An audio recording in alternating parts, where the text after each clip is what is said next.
All right, good afternoon, everybody. We will get things started. I will just pull up my camera. I won't keep my camera on the entire time, but I will just for the intro.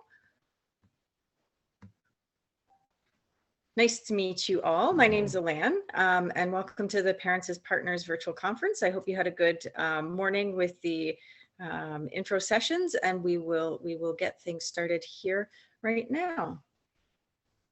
So I have two screens going, so if you see me looking back and forth, that's what I'm doing here. So first of all, we just want to recognize our sponsors that are that this wouldn't have been possible without. So we will pause just a moment here on this screen. Thank you, Cindy. Nice to see you.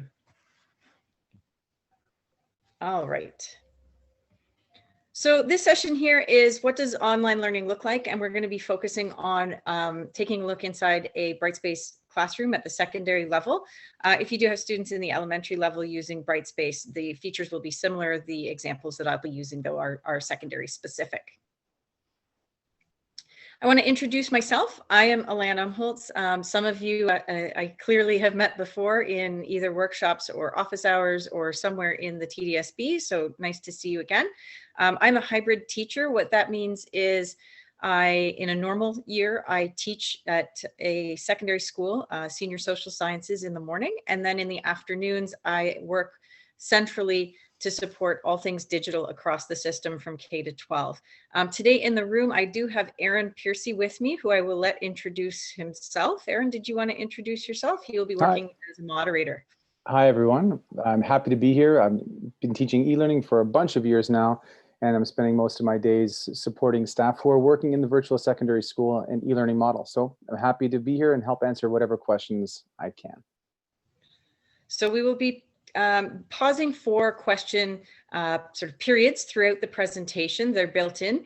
Aaron will be able to sort of navigate those questions in the chat if you have them.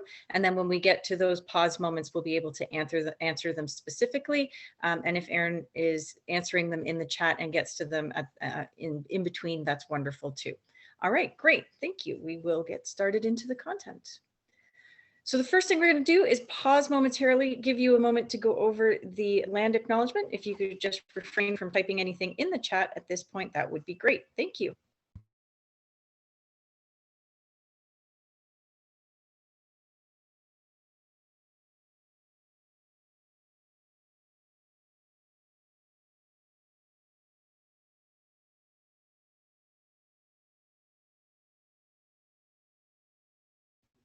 Wonderful. Thank you very much for pausing for that.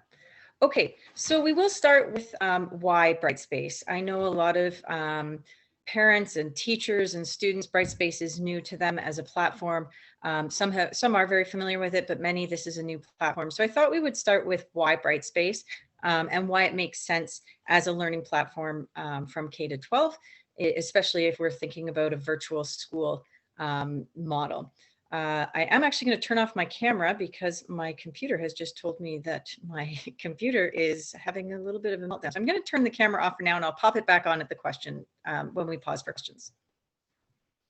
Okay, so one of the reasons that Brightspace is a tool that we are using within the TDSB is that it is provided by the ministry. It's not made by the ministry. It is made by a company called D2L. They're based out of Waterloo, but they do have an agreement or a contract, with the ministry.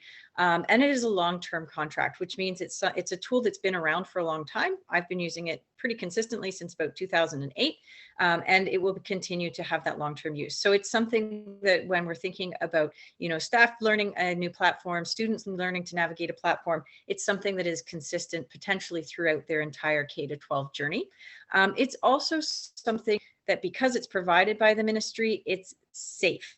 So things like terms and conditions, privacy and security, the data ownership of staff and student data is all vetted for us. It's all been taken care of by ministry lawyers, and it means that it is a safe and secure site to use. So if we function within this space, we know that, for example, Data ownership doesn't go to another company. It can't be sold. It can't be used for some other sort of purpose. It remains in the hands of the board and the students themselves. Same thing with privacy and security and the terms and conditions. If anything ever were to go wrong, the liability is off of the hands of the individual teachers or principals or schools and into the hands of ministry lawyers. And that's a really good thing from a school board perspective.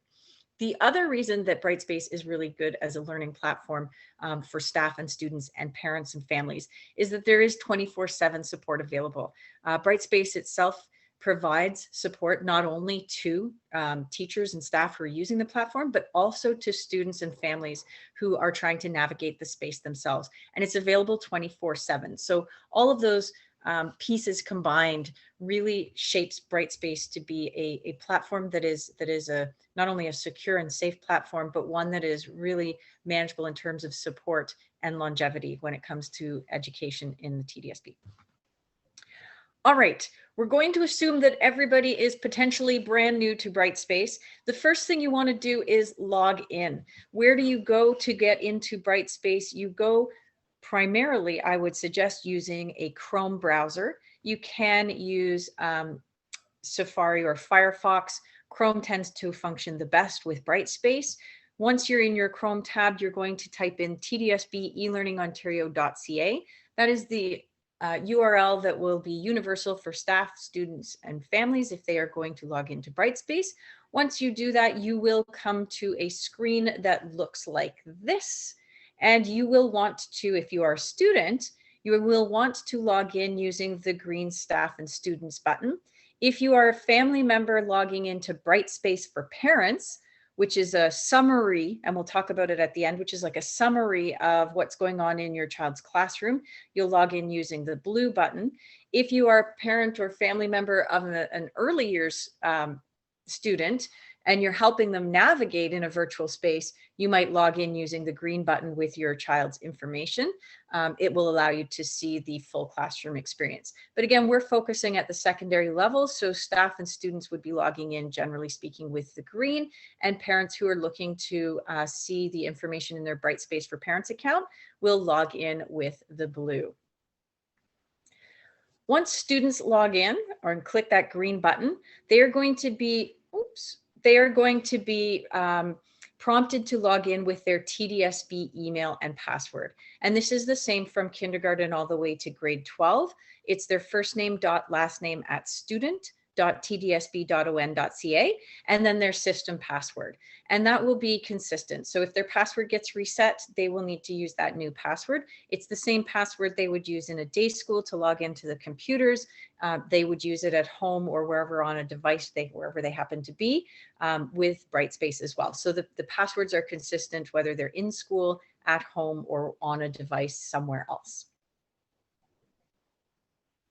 Okay, once students log in, they're going to need to actually find their course and access their course. The first screen that they get to is called My Home.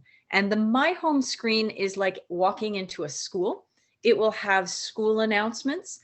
So if they're at a day school and they're logging in, they'll have announcements from their day school. If they're at a virtual school right now, they'll have announcements connected to key information for them from the school level. They aren't in their classroom yet. To get to their classroom, they're going to click on this 9 squared icon. We tend to call it the waffle. I guess it looks a little bit like an Eggo type waffle. And when they click on that, a drop-down menu will appear and they will be able to see the courses that they have. For some students, it might be 1. For some students, it might be 2. And for some students, they may see courses from previous years. They can very quickly and easily pin their courses to the top. If they do have more than 1 or 2, they can pin them to the top so that when they come to this screen the next time, they will always be located very quickly and easily right here on the right-hand side. They will be under the title that will say My Courses, and they will also be right at the top when they click on, or if they click on that waffle again.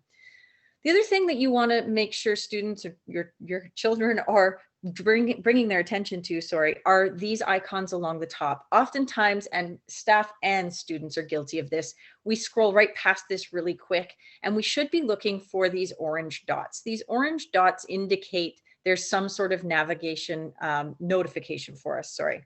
This one here with the bell will indicate maybe things like new announcements or new content. Something new has been shared with them in one of their classrooms. This one here will be someone is probably trying to talk with them. It is likely their teacher. It would be a very good idea for them to check that. And this one here indicates a new internal email. Again, probably from their teachers. So if there is an orange dot, they want to click on that. That's how they'll be able to very quickly and easily from anywhere within Brightspace access their internal email. All right. Once they go to their actual classroom itself, and I know this is a little bit small, but don't worry, we're going to be zooming into all of these sections in today's session. Then the general layout of a course page is about the same. Every teacher can customize their pages to fit their need, their subject level, you know, the culture of their course and programming. So they may look a little bit different, but the general layout is the same. At the top of the screen, you're going to have what is called a navigation bar, and it'll have a series of icons in it that students will use to navigate their way through the course. They may be different from course to course, again, depending on what the teachers, the course, the subject areas are using, but the location of this navigation bar is always at the top. Okay, and it will be the main pathways for students to enter different areas of their online classroom. They will have the title of their course. Underneath that, they will have the land acknowledgement recognizing, should be recognized in each classroom. Then they will have this section here. We call these widgets. So these squares with informations are different widgets. So if you ever hear a teacher or a staff member or even a student mention the word widget, they're talking about these different blocks. So this one here is called the announcement tool. And this is where students will really need to land primarily when they come into this course, first and foremost. This will be where they will see daily information, and we'll look at that in greater detail in a moment. But you want to make sure that students are bringing their attention to this here. This is where all of that information is going to be shared on a daily basis. On the right-hand side, you'll also have an activity feed. It's another announcement type tool, but the difference here is that the information that is in this particular widget, box with fun stuff inside, as Erin has put in the chat. This one here is directly connected to parents through the Brightspace for Parents accounts. Think of this one like a parent portal. And so students can see this information, but the information that's here will also be shared with parents. And again, we'll go into that in a little bit more detail in a bit. And then underneath that, there will be a calendar. Calendars will have all of the dates for things like live meetings and due dates and tests and quizzes, reminders, whatever it happens to be. Those will be found in the calendar. Students can quickly and easily click on them to navigate to more information or different parts of the course that connect to those calendar items. The information in calendar is also shared with parents in Brightspace for Parents. Again, we'll have a look at that in just a minute. So this is the general layout of the main page. So the screen before was like entering into the school. This page here is like entering into the individual classroom. All right, do we have any questions at the beginning for this part here? We can pause here. So Cindy is asking, is there a list of what parents can see versus what students can see? Yes, in terms of Brightspace for Parents, we'll go over that very briefly at the end. There is a Brightspace for Parents session, I believe, running, but I will give you a highlight of what parents see in the summary version versus what students see at the very end. Absolutely. Okay, so we'll move on. Please, again, feel free to type those questions in the chat. Okay, so let's focus on that classroom page, but we'll zoom into each section so we can learn a little bit more about what our kids are doing in these online spaces. The navigation bar is at the top of every course page. So any classroom that they enter, there will be a navigation bar at the top. And the navigation bar, as I mentioned, might have different icons depending on the teacher, excuse me, depending on the course or subject area. But the idea is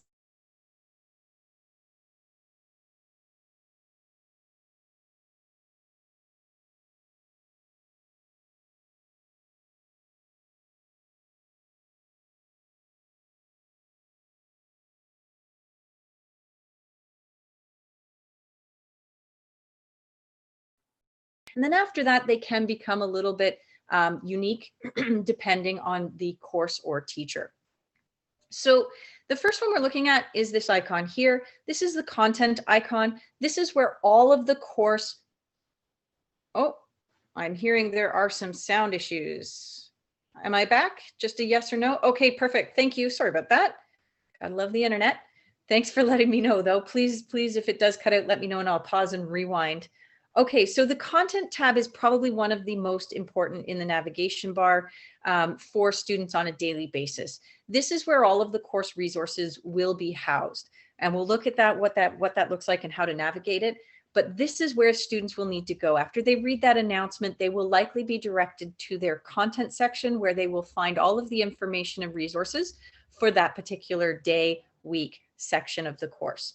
Discussions are where they're going to be able to actually communicate with others on a regular basis, and it can be used for a wide variety of things. Lots of teachers use the discussion tool to create help forums or class lounges where students can just connect with each other, similar to a hallway in the school. You know, they have, for example, in my own classes, there's a just for fun section. Obviously, we talk about school appropriateness in what they're posting, but kids share things that they're watching on Netflix, books they've enjoyed, games they liked, websites they thought were interesting in the just for fun section. It allows them to engage and create a little bit of that community feel. But you can also have help forums, and you can also have discussions that are specifically related to course content. Maybe they're connected to a thinking question, maybe they're sharing a presentation. Lots of things can go on in that discussion area. The assignment icon is essentially a Dropbox system. This is where students are going to be sharing their work with their teachers a lot of the time. So they want to upload a file, they want to share a presentation, they want to drop something off that needs to be either have feedback. It's a collaborative piece that the teacher needs to see and provide some information back to the student, a rough draft, for example, or it's that final piece, that evaluation piece. They're going to submit that very often through the assignment tab. So that's where they're going to hand in their work. Grades, awesome tool. This is where students can see their ongoing grade. So as the course progresses, every time an assignment or task is evaluated, the grade will get updated and students see their mark in real time. No more wondering what they've got or waiting for a teacher to give a progress report or a mark update. They don't have to do that. They don't have to ask what their mark is. They will have that there. It's really, really powerful. It also gives a level of accountability where students can see if they haven't submitted something, maybe they thought they did, and then they can advocate for why they maybe forgot to submit it and can they submit it again. Quizzes is pretty straightforward. Tests, quizzes, whether they're something that could be like a practice quiz or whether it's something that's a formal test, they will be found under the quiz tab. Portfolio is not necessarily used in every course, but it is a very powerful tool where students in this particular icon can upload directly from their computer, as well as see feedback that the teachers have provided. There is an app that we'll talk about in a little bit. Lots of ways they can use that tool to document their learning and share what they're doing. There is an icon in the navigation bar that looks like this. It is where students will access live meetings. They'll be able to either access the live meetings that are upcoming and current, or view some of the recordings that have been posted of previous meetings and shared with them. And then finally, awards, again, one that's not used in every course, but it is a really great tool. Teachers often use awards just for fun, engaging students with and recognizing students' behavior within a classroom. Something as simple as even logging in for the first time. Maybe it's connected to course goals, progress, wishing a student a happy birthday. They can be used for all sorts of things. And depending on the teacher, course level, subject area, there's a really, really wide variety of use for the awards. So again, all of those are housed in the navigation bar along the top. Underneath the navigation bar, so your navigation bar would be up here. Underneath the navigation bar, here are those widgets or those fun boxes that we were talking about in the chat. The announcement tool is on the left-hand side. This is really that first point of communication, as I mentioned, for students. They really need to come here daily. And if they are away, they really need to make sure that they scroll back and see what they have missed. That's how they're going, that's their sort of running day plan of everything that is expected of them. They're not necessarily going to see all of the content here, but they are going to be able to access all of the information for each day. So maybe they need to go to the content, do a reading, provide a reflection, and submit an exit ticket survey. All of that will be outlined there, and then they can navigate to the other parts of the course, classroom, sorry, that will help them do that. So it is a really, really critical piece of this classroom page that students are logging in and checking that announcement right away. Announcements can come in many forms, and they can look very, very different depending on all sorts of things, but they have lots of ability to become bright, dynamic, and engaging. They can just be filled with colors. Maybe teachers like fun fonts and images. This would actually be an animation, so things can move. It's not just text heavy. You can chunk information and add colors, and you can see that you can also add things like videos. So in this case, students were going to be introduced to the Terracotta Warriors on this day. So before they would meet with me live in a session, there was a bit of an intro with a video and actually a link that would take them to the Terracotta Museum in China, so they could go and explore and zoom in and walk through basically the Terracotta Warriors before they came to our live class, where we could then talk about what we had seen and that sort of very beginning piece of observation. They can also have things like video notes from teachers, which is great, where teachers can provide instructions specifically for the day, the morning, the afternoon, a reminder, just a happy hello, a terrible dad joke. They can include anything here. And again, it's another way to humanize and bring us away from just a text-heavy environment. And you can include things, there might be interactive components like this, for example, is a survey that they're going to complete right there and then in that announcement tool. So it's really something that first landing point for students on a daily basis, where they're going to be able to check in. It's like walking into the classroom and having a daily agenda of what they're going to do that particular day. So lots of really neat things that they can do with that announcement tool. The activity feed is on the right-hand side. I will just say that this page here, I will flip between what is a mock-up page, not a real class, and some of my own real examples. So in this case, this would be an activity feed post that would be shared again with students. It's a week at a glance, but anything that's in activity feed goes directly to parents if they have signed up for a Brightspace for Parents account, or any guardian or family members that happen to be signing up for those accounts. One of the things you do need to know, though, if you don't already have a Brightspace for Parents account, is that it must be, when you do sign up for it, it must be the email that is associated with the student in Trillium. So before you go through the frustration of trying to make it with your most recent Gmail type account, make sure you check with the school what email account you have on file with the child or with the student, so that you can link those up, and any of that information will be there. The week at a glance is something that I do. Again, I teach mostly senior secondary, occasionally grade 9s, but mostly senior secondary. And the parents don't need all of the information every day that I'm posting, but they really do need sort of a week at a glance, or reminders for major assignments, things like when field trip forms need to come back in.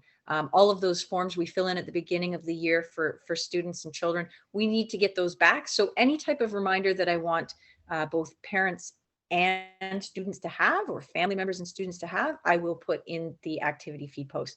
And depending on the teacher and the course and the grade, there may be more communication here or slightly less, depending on, for example, if you had a grade 9 versus a grade 12. All right, underneath that activity feed, there is a calendar. Again, everything that is populated in the calendar will be shared in Brightspace for Parents as well.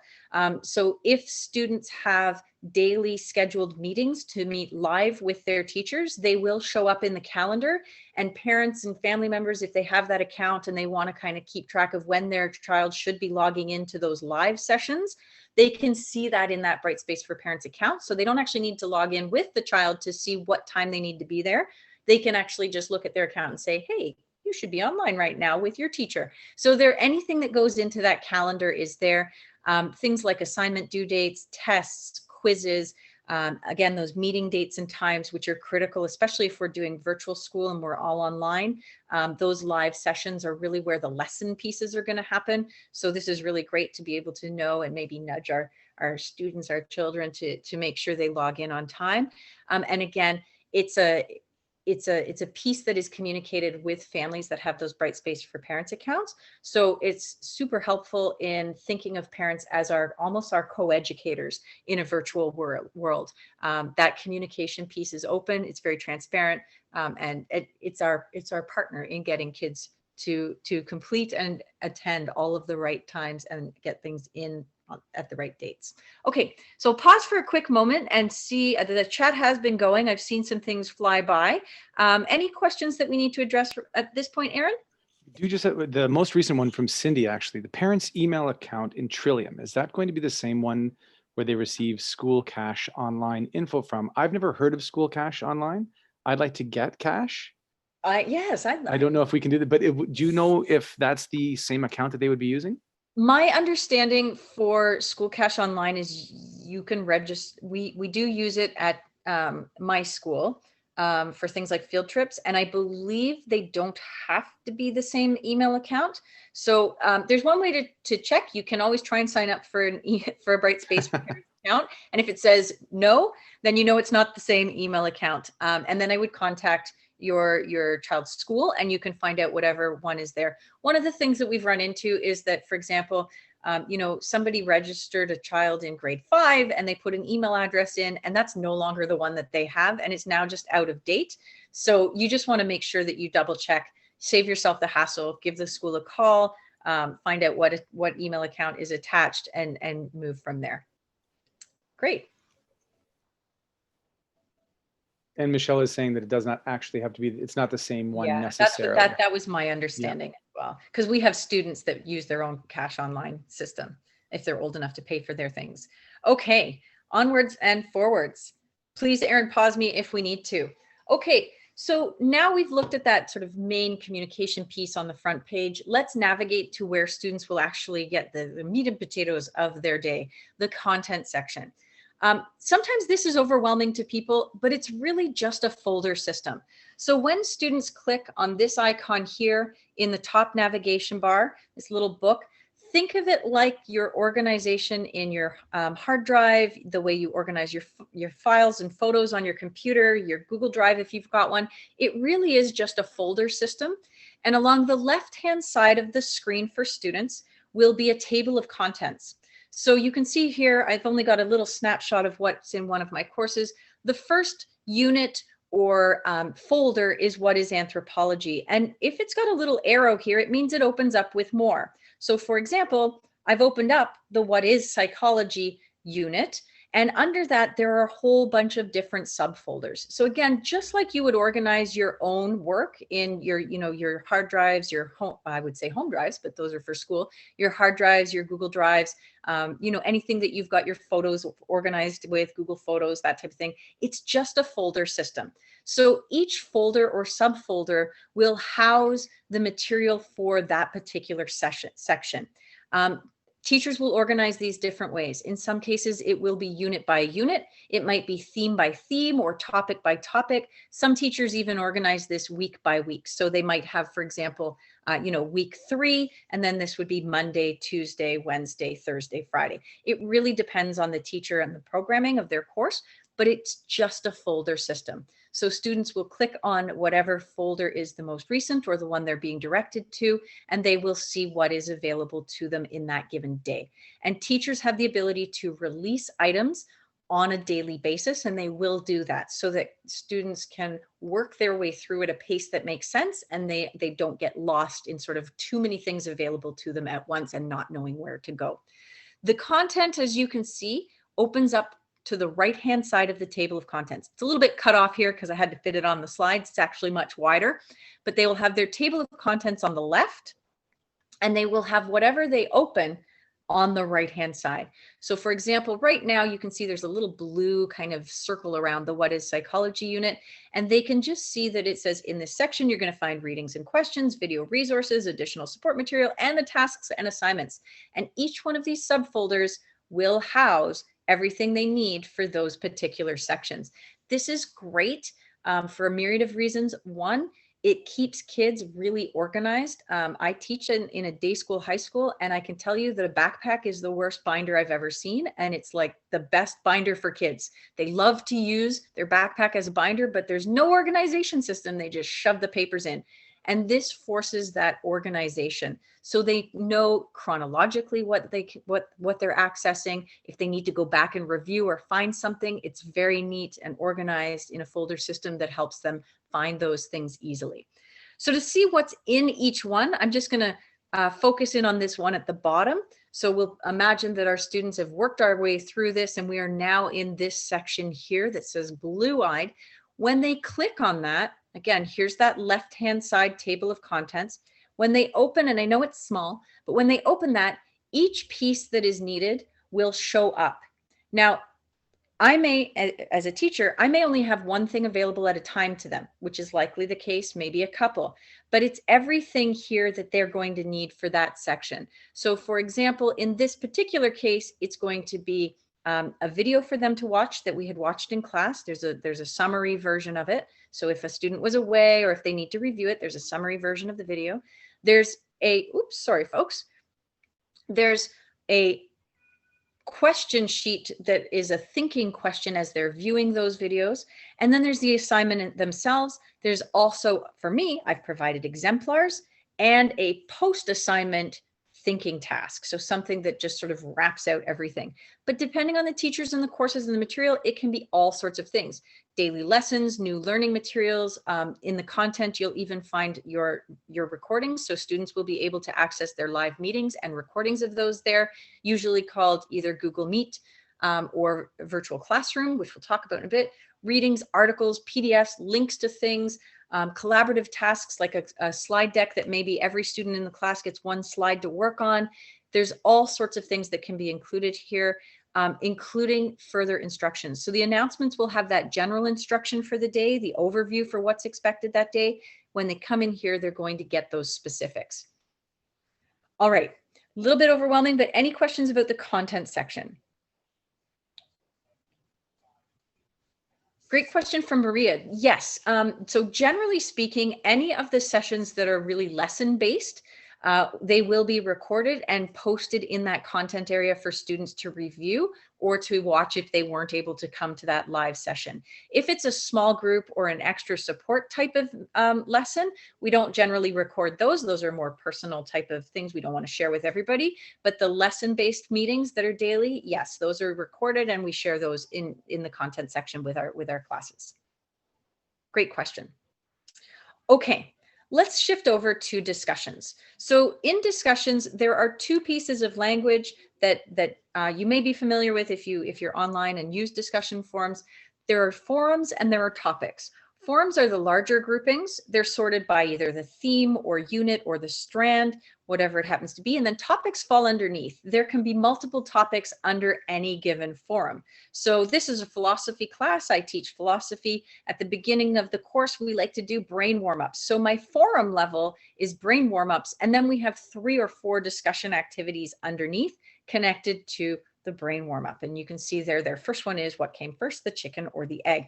And students will be able to, there's some very clear instructions here. It's based off something we talked about in one of our live lessons. And then they are able to post their thoughts and also respond to other students.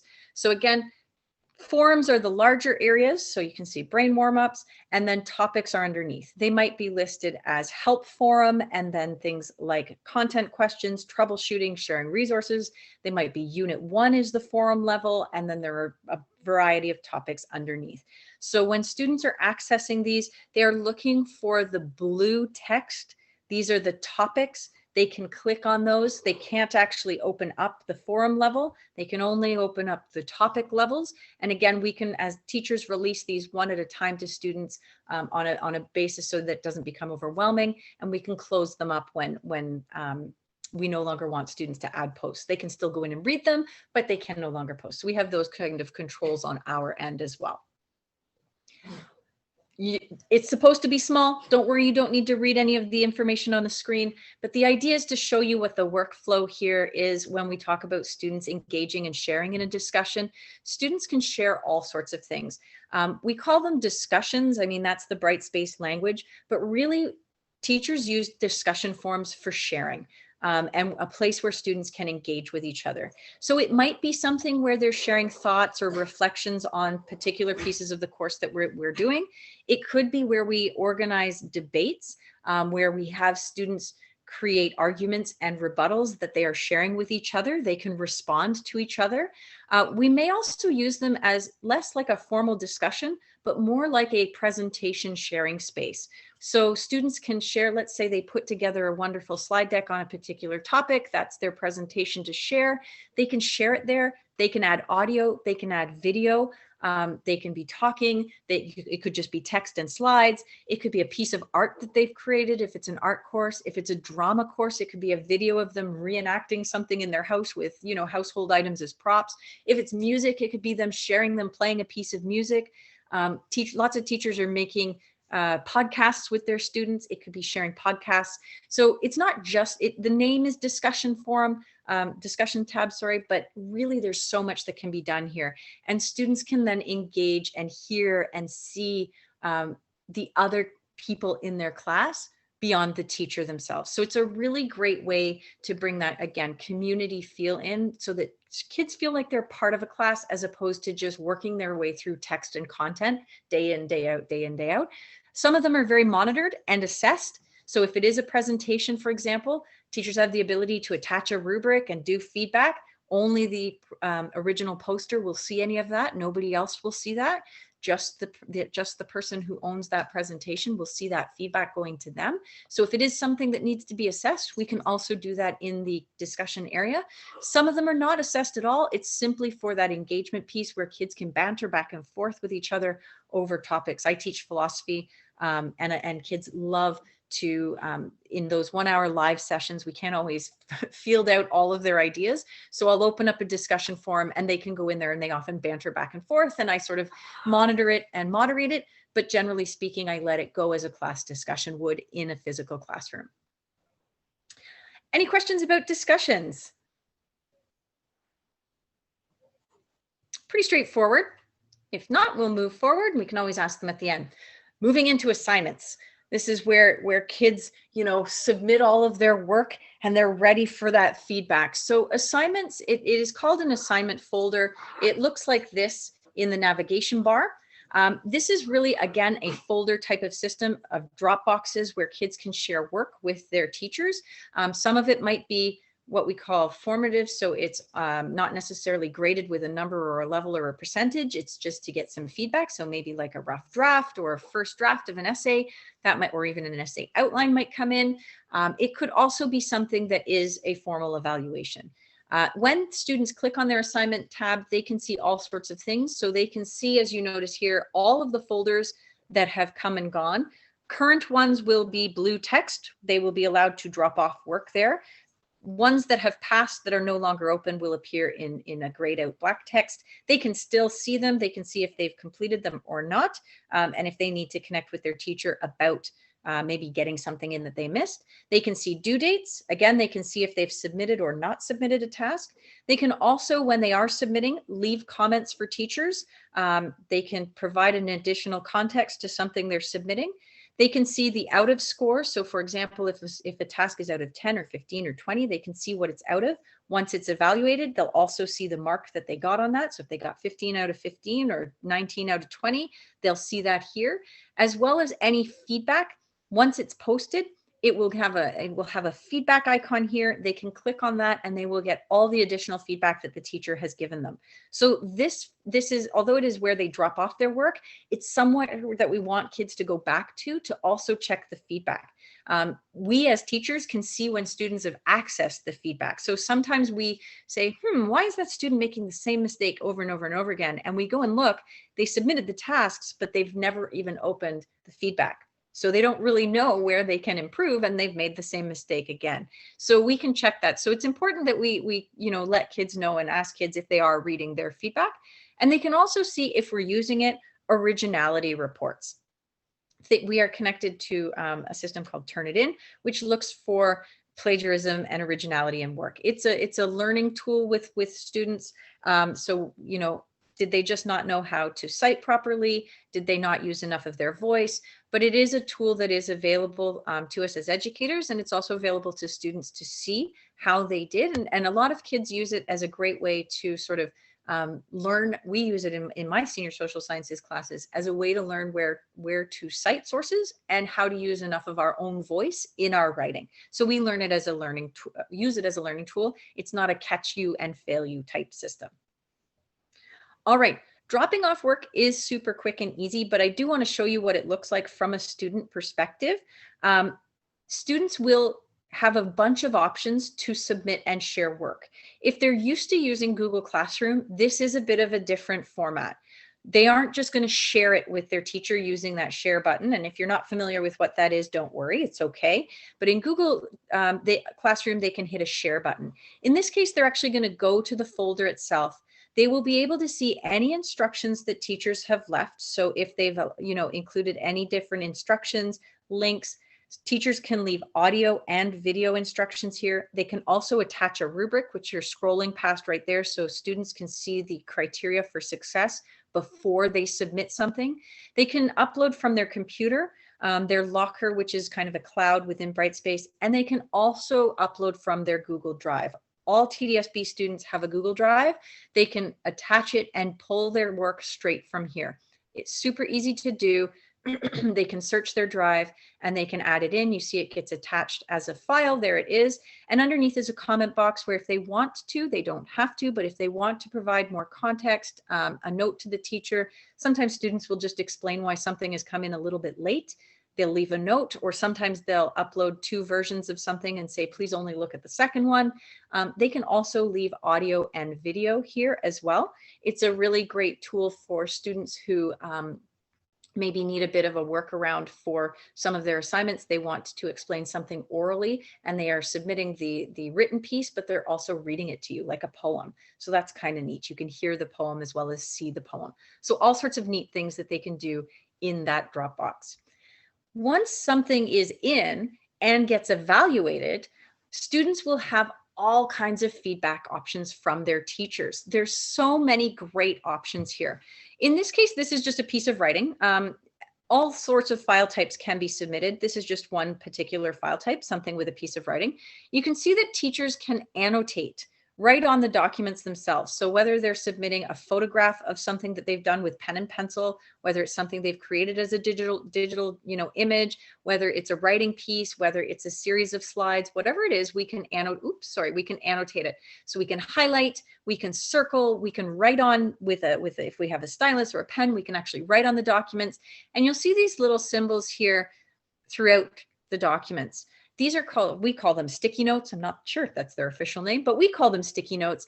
And what it does is it doesn't take up a lot of space on the page, but it opens up and provides very specific feedback on the task itself. So it's like having a lot of information right there on the document that students can come back and view at any point in time. We also can attach rubrics. Rubrics are great. They provide the criteria for success prior to students, submitting their work. They'll have a rubric. They know what they need to do to get to where they want to be. We can click these rubrics. We can add or change scores. So if there's a number based, if it's out of 15 or if it's out of 35, we can add additional feedback here connected to criteria. And the feedback is also connected to Brightspace for parents. So if your child has submitted an essay, you won't see the essay per se, but you will be able to see the overall feedback and how that child did on that task. So you'll know if your child needs to maybe resubmit something. For example, that's fairly common. Sometimes we have to, get a file and it's not quite where we need it to be. So we offer that opportunity to adjust and resubmit. You'll be able to see that. You'll also be able to see the rubrics and the feedback that we provide to students on tasks so that you can help them navigate the next steps to success. One of the other things, and I put this as an extra, not everybody uses this, but teachers can also include audio and video feedback. More and more teachers are using this, but not everybody does. They can also attach things like exemplars. I do this fairly often. If a student was really striving for that level 4, but they really missed the mark, I'll often attach an exemplar of what a level 4 would be, and give them an opportunity to sort of rejig their work and resubmit. You can also connect to things like further learning. So if a student wrote me an essay about a topic and I can see they're very passionate about it, and I know there's a great website or article that they would enjoy reading, we can attach those as further learning. And we can also reconnect back to information in the content area. So for example, if I'm a math teacher and this is something that a student has submitted and I realize, oh dear, they really need to review that concept, I can actually link right here back to that area of the course so that students know exactly how to get back to where they need to review. So they don't have to scroll through all that content to try and find the right place. We can link it right here so that they can say, oh, okay, I need to review that concept. Click on it. There it is. It opens. Fantastic way for them to have that easy navigation back to the location that they need. Any questions on assignments? I do see Erin's doing an excellent job here in the chat. Thank you very much.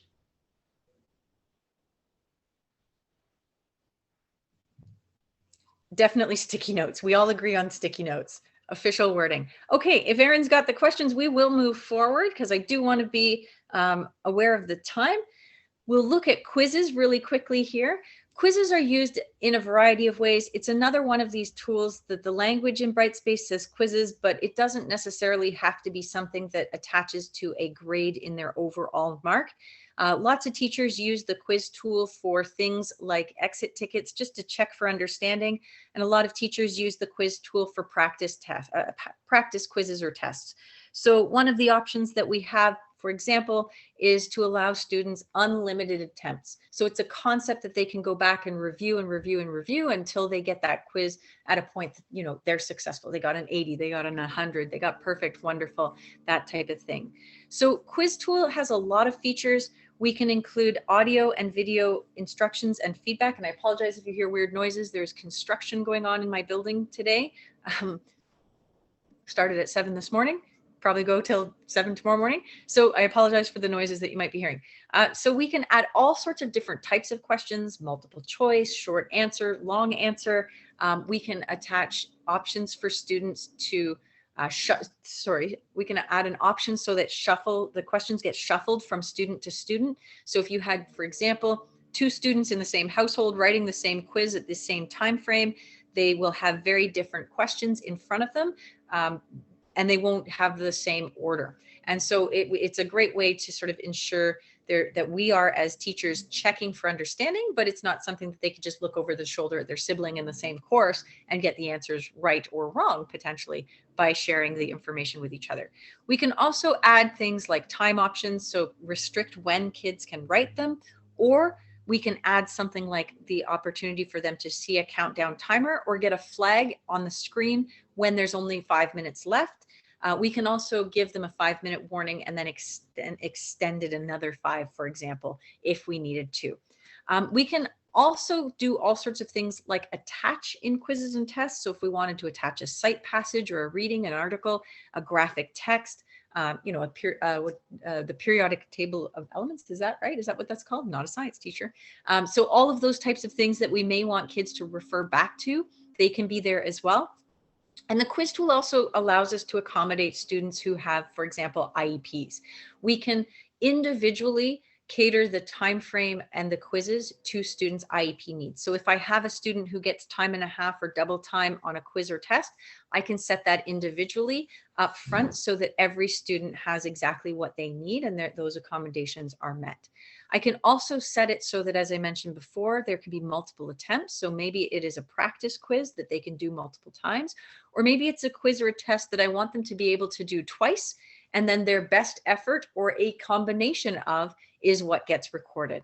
And there's a ton of opportunity for feedback here as well, which is really great. So this is very similar to what you saw in the assignments. We can add text, we can add audio, we can add video.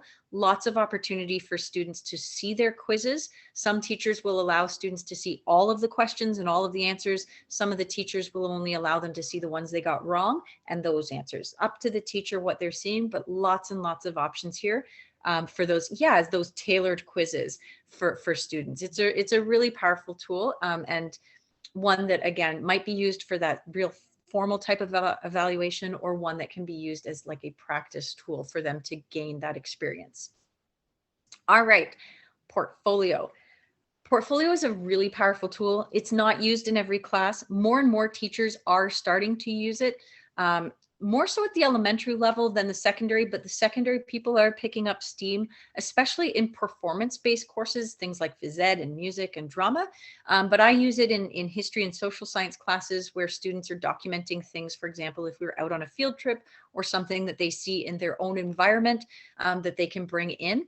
I know an ESL teacher who has students that use Portfolio to record language in their everyday world as they're navigating things like the subway, the grocery store, and they use the Portfolio to sort of document their learning of language in their everyday world.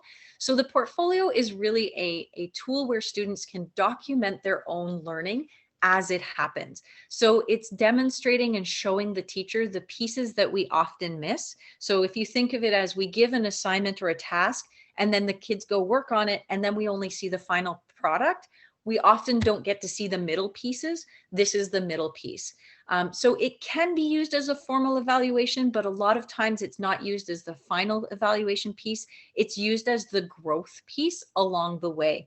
And it can be used for all sorts of things. The example that I'm just providing here is from a phys ed class. This is a teacher at my school who teaches phys ed, and they use Portfolio all the time. So every week, students use their Portfolio on the left-hand side to record a weekly goal. What do they want to achieve that week? And then throughout the week, they upload videos of them progressing through. In this case, it was movement for a certain type of weightlifting. You can see this student wanted to do 5 reps of 100. So they recorded and tracked that growth and progress throughout the week. And if they achieved it, then they can highlight it or flag it. And that's the ultimate one that the teacher may assess if there is an assessment involved. And the great part is you can see they can include audio, they can include video. They can also include a little bit more at the bottom if they want to, if it's a still image or a document, for example, let's say it's just a photograph, they can include audio as well to explain what that is. So I've been working with an art teacher who is using this right now. She's teaching virtual secondary school art, and students are using Portfolio every day to document their process in all of the different arts forms that she is doing with them. So they take photos every day of the progress on each task, and then the teacher will be able to provide ongoing feedback. So if you are familiar with Google Classroom previously, and there's that sort of ability for teachers to comment on the student work along the side, this is that same idea. Only this time it can be things like video. It can be documents for sure. It could be an essay outline. It could be a poem. It could be anything. Pretty much anything can be submitted, but it can also be that audio and video, and it's great. It has no time limit. So drama teachers, I know we're having students record in the spring, in the remote period, 5-minute one person plays. And so it was really neat. And they had 5-minute little videos, and they were great. And then they got ongoing feedback along the way. And then ultimately they had that finished product at the end. Really neat tool. And Portfolio, another item that is shared in Brightspace for parents. Not every item will be shared. This one, the teacher does have the discretion to pick and choose. So for example, it might not be every attempt, because let me tell you, some students upload like 40 things at once. You don't want all 40. You want to see their best effort kind of thing, that finished product. Or maybe you want to see the starting point and the ending point to see the growth that's occurred in between. Teachers can share. And again, that Brightspace for Parents account will provide you with all of the feedback as well as the child's entries. Really neat stuff. Every day, there are live meetings. It is a requirement if students are in virtual school for them to attend live meetings. That is one of the sort of expectations of being an online student, is that every day they will attend live meetings. Currently, there are 2 meeting tools that are used. One is called Virtual Classroom. The other is called Google Meet. Depending on the teacher, one or the other will be used, but the idea is exactly the same. This is where those live lessons happen daily. Screens are shared, discussions are had, debates are had, cameras can be on, microphones can be on, they might be off. The students can share screens, and they can, perhaps demonstrate or show the things that they've been working on. This is a really powerful hour basically with students. Sometimes these meetings beyond the lesson component will be small group or extra support. So this is a really important thing, the power hour. That's right. I know I heard it as I said it, Erin. So these are really important meetings. If students are away, the question came up earlier, are these recorded? Yes, especially if they are the lesson-based ones. If they're those extra support or one-on-one support sessions, those generally aren't recorded and shared, but all of those longer ones that are actually the lesson material, the classroom discussions, the debates, the sharing, those we do record and we post them in the content section where students can access them and view them. If they are away, it is an expectation that they will view what they have missed. It's like getting caught up on what they've missed if they come back to school tomorrow because they missed today. Is Google Meet integrated into Brightspace?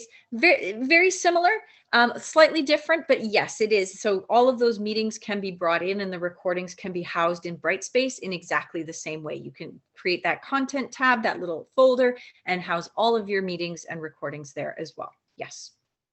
It's really, really important for students to know that they should be watching those recordings as well. Any questions about the recordings or the daily functions? We're almost at the end. Okay, I see Erin's answering questions. Thank you, Erin. Couldn't do this without you. All right, on to a couple little fun things. Awards is one that I mentioned at the beginning, not used by every teacher. More and more teachers, as they are becoming more comfortable with Brightspace, are starting to pick up these additional pieces. There's lots of things that teachers can do in Brightspace, but again, it's a new tool to a lot of people, so one step at a time. But we are seeing more and more people pick up the awards tool. It's another one that has a name that doesn't always match how we use it. It's called an award, but it doesn't mean you're winning or losing, or you got first place or second place. It can be recognizing any type of student engagement within that online space.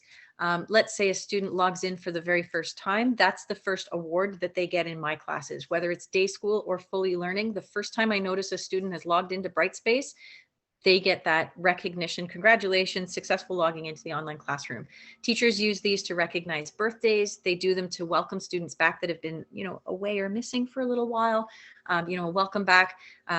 I'm proud of you. You rock. There can be all sorts of fun ways that these can recognize students and what they're doing in those online spaces. The little conversations we would have with kids as we walk past them in a classroom we can't do in the online space. This is a great way to recognize this. For students, it appears like a little sticker book, so to speak. And when this first came out a few years ago, I have to say I was a little skeptical grade 12s would buy into it. They bought into it more than I did, and now I love it. It appears like a little collection that they can see all of the things that they have achieved. What I now do is I actually work with my students and we create course goals. So what do we want to achieve in terms of our digital tool learning? So they accomplish using different tools, they accomplish different things. They can see what awards are available in the class and work towards achieving them. Ultimately, at the end of certain things, they could also get a certificate, which is really cool. So you can create certificates based on achievement of these awards. So if you think of things like, I don't know if you're ever in brownies or Cub Scouts or swimming or karate, there's different levels that you can achieve, and then you get a certification of that. You can even create something like that in your classrooms. I have one that is called a discussion star certificate. So if I notice students are doing a really good job over the course of the semester, they get discussion starter awards, which are these little stickers. And then at the end, they can get a discussion star certificate. It has their name, it has the course, it has all the reasons that they got this. They can keep it, they can print it, they can stick it on their fridge if they'd like. But it's a really great way. They can build their own portfolio, stick it in a resume. If they're in a SHISM program, some SHISM teachers are using these to recognize the different certifications that kids are getting along the way to that red seal. Lots and lots of ways that you can use these as well. I can see it's not stealing, it's sharing. All right. And then finally, there's grades. We want to make sure that kids are aware that this is an ongoing grade. When they click on that grade icon, it's transparent. There's no, I don't know where my mark is. And then at midterm or final, I realize I'm failing and I didn't understand that before. Grades are transparent in Brightspace, which is really great. I know it is small here, but this is a real student's grade view. What they will see when they click on their grades tab is they will see their overall mark, so where they're sitting in the course at the moment. They will be able to see any sort of category mark. So if it's broken down by strand or knowledge or inquiry, whatever it happens to be, or term work and culminating, they'll see those category grades, but they'll also see every single task. If they got I like to include stickers on my tasks. If they do, great. If they got stickers, but you can see these blue. I know it's very small and it's okay, don't worry. But if they see these blue, these are also ways for them to check that feedback again. One of them is a link to the annotations on their work, and the other one is a link to the rubrics that are attached to each piece. So they will have all of their grades on one page and know exactly where they are. They'll also know if they aren't submitting work. It's very clear because they will have from either a nothing or something that says did not submit, please see teacher. And this is also available for families in Brightspace for parents. Grades is something that is transparent for students and parents. So it should never be a surprise to you where your child is sitting in their course. The grades should be updated. It doesn't mean it's going to be updated every single day. This relies on teachers getting through those piles of marking that they get all the time. And if you've got a large class of 40 students, it may take you a little while to get through that pile of essays. But the minute that you have got through that pile of essays, that will be updated and reflected in the student's grade tab. Really, really great tool, and allows for students to be accountable over their own progress. They can actually track, and this might not be for every student or child, but this is one that my grade 12s, they have a real number in their heads that they're aiming for, college and university programs, scholarships. So they can also, if this is something that they would want to do, they can actually track their own progress across the course.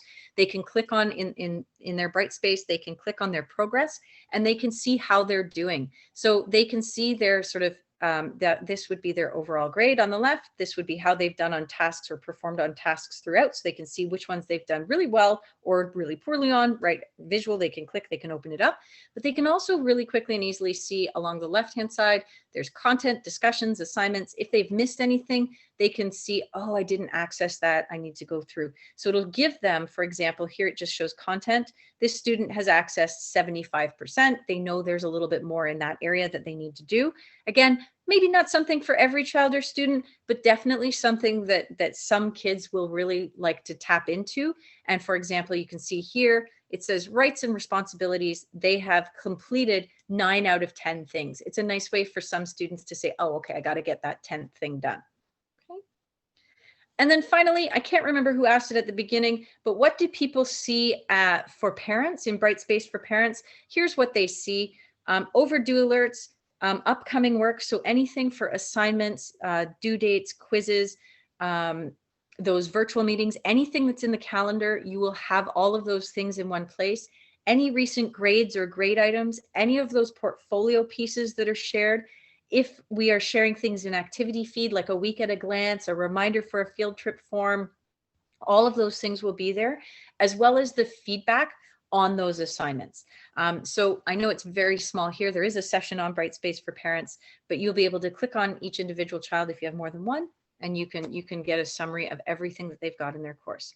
So that brings us to the end. I am a couple of minutes over. I'm very sorry, but I will say thank you for being here with me today. I really appreciate it. Enjoy the rest of the afternoon, and thank you to Erin as well for moderating, and we'll do it again tomorrow, Erin. Thanks, Maria. Thanks, Cindy. Have a great afternoon, everybody.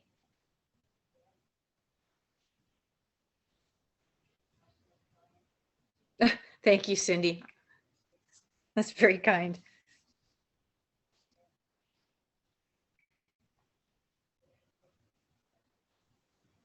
I'll look for your name, Cindy, now. I'll hold you to that.